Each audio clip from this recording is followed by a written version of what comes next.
Olá pessoal, bom dia. Eu sou o professor Diego, esse é o canal Anatomia e Arte e hoje a gente vai trabalhar aqui mais uma aula de histologia. A gente vai falar hoje, pessoal, sobre a histologia da pele.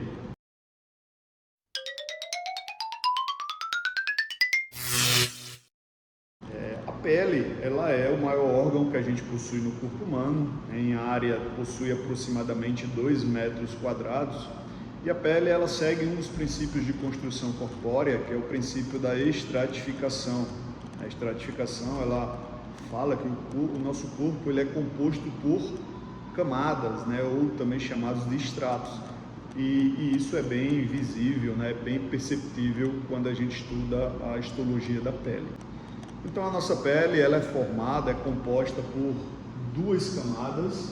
Aqui a gente observa uma lâmina de pele, onde eu tenho uma camada mais superficial, que é denominada de epiderme, e eu tenho uma camada mais profunda, que é a nossa derme, tá? Lembro também que nas literaturas mais antigas considerava-se a hipoderme, ou chamada atualmente de tela subcutânea, como uma das camadas da pele, né? Seria a terceira camada da pele. Atualmente a gente não considera a tela subcutânea como sendo camada da pele, tá? Então, tela subcutânea é uma camada de tecido adiposo que se encontra abaixo da pele.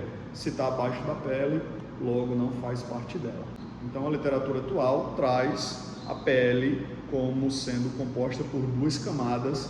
A primeira camada mais superficial é a epiderme e a segunda camada mais profunda é o que a gente denomina de derme. Então eu abri a lâmina 11, né, sobre pele, capítulo pele, lá do nosso Histology Guide, que é o site que eu apresentei para vocês no vídeo passado de histologia.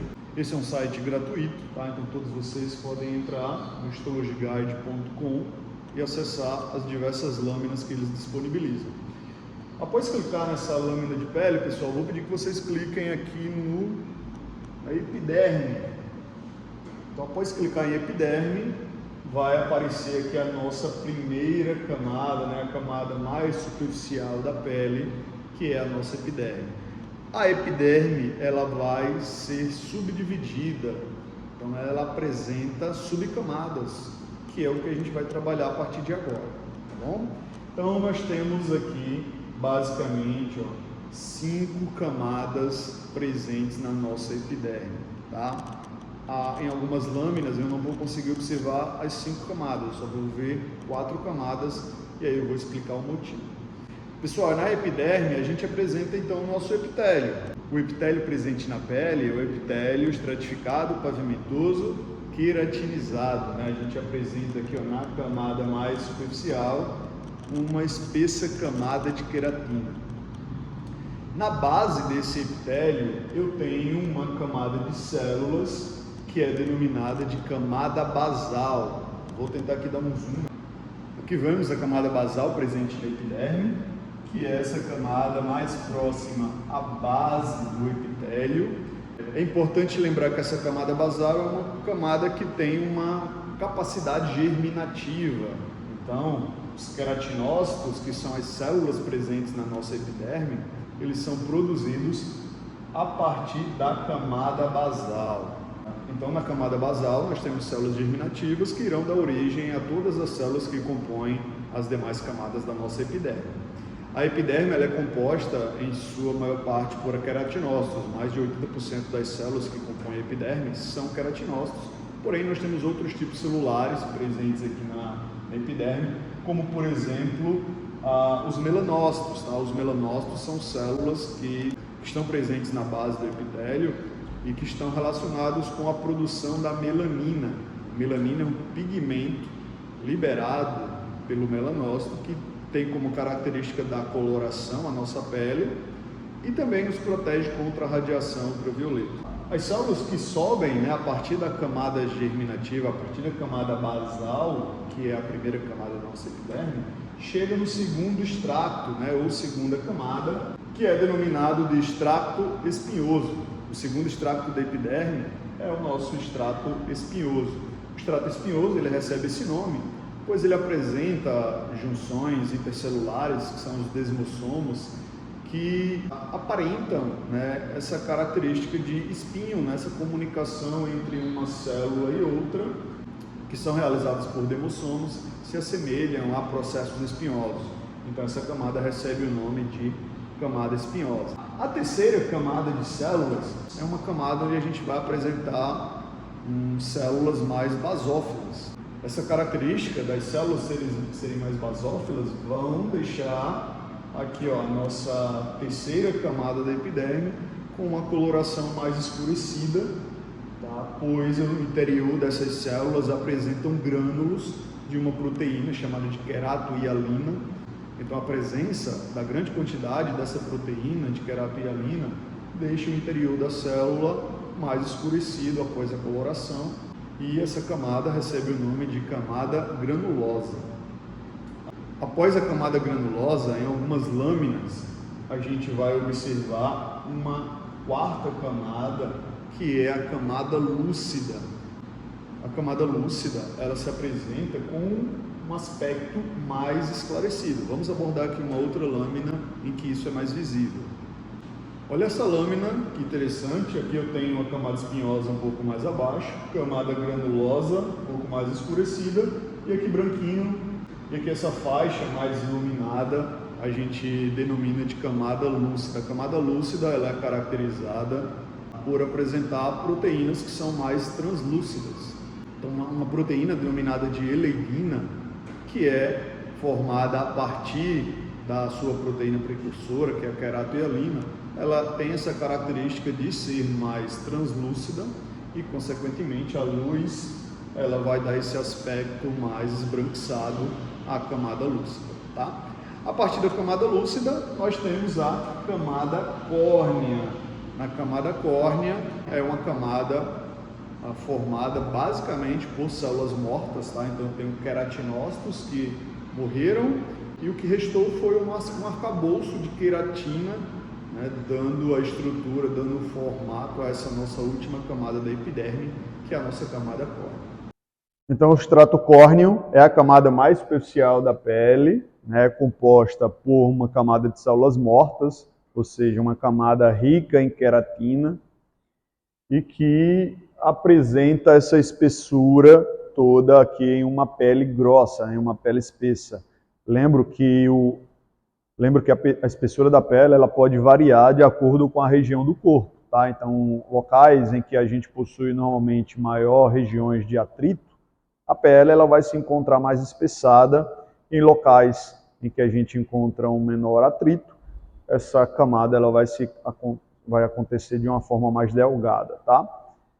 A gente vai ver basicamente essa divisão entre pele grossa e pele fina em uma aula exclusiva para os membros do canal.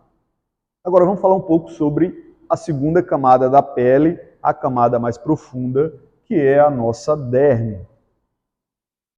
A derme, pessoal, ela é composta por tecido conjuntivo, tá? Então a gente tem tecido conjuntivo presente na nossa derme.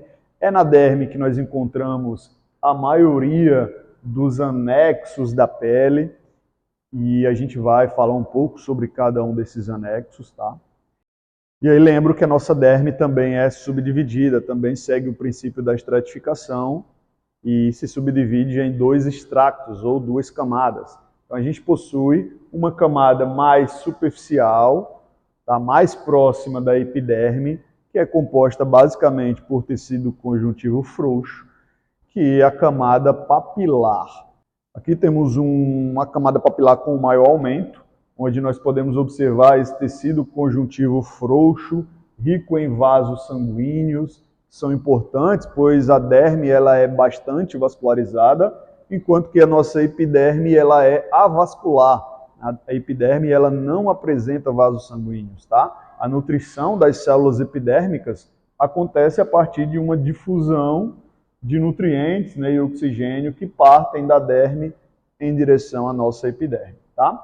Então percebam que a camada papilar apresenta algumas projeções em direção à nossa epiderme, projeções essas denominadas de papilas dérmicas. As papilas dérmicas elas têm uma função importante para promover a adesão entre a epiderme e a nossa derme, tá? Essa é a principal função da nossa papila dérmica.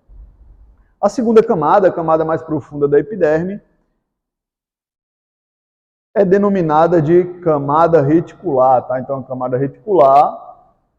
reticular, ela é a segunda camada da nossa derme, camada mais profunda, e é composta basicamente por tecido conjuntivo denso, tá? Então, tem uma quantidade considerável aqui de proteínas, né, de colágeno, de elastina, que são proteínas que dão tanto resistência como distendibilidade e elasticidade à nossa pele. E então essa camada mais profunda, tá? E também é a maior porção da nossa derme, e ela apresenta todas essas características de possuir basicamente, né, em sua composição, tecido conjuntivo denso. Tudo bem, pessoal? Abaixo da derme, nós temos a tela subcutânea, que, como eu falei lá no início, ela não é camada da pele, mas não deixa de ser importante, então a gente vai falar um pouquinho sobre esse tecido subcutâneo, tá bom? Então aqui nós temos, basicamente, células adiposas, né, onde nós observamos essas células mais esbranquiçadas, porque eu tenho gordura, eu tenho tecido adiposo no interior da célula, e essa é a nossa famosa tela subcutânea, que antigamente era denominada de hipoderme. Embora a hipoderme ela não seja mais camada da pele, o estudo dela continua sendo importante, pois ela apresenta algumas funções importantes para o nosso organismo, né? A gordura, a tela subcutânea é importante para a proteção de órgãos, atua como um isolante térmico e também como uma importante reserva de energia. Tudo bem, pessoal? Se você gostou desse vídeo, encaminha para algum amigo, tá? Curte, se inscreve no canal. Eu vou colocar um vídeo aqui exclusivo para membros falando sobre os anexos da pele, as características histológicas dos anexos presentes na nossa pele. Se você tiver interesse, então se torne um membro do canal e você vai ter acesso aí a diversos conteúdos exclusivos. Tudo bem? Grande abraço a todos e até a próxima aula.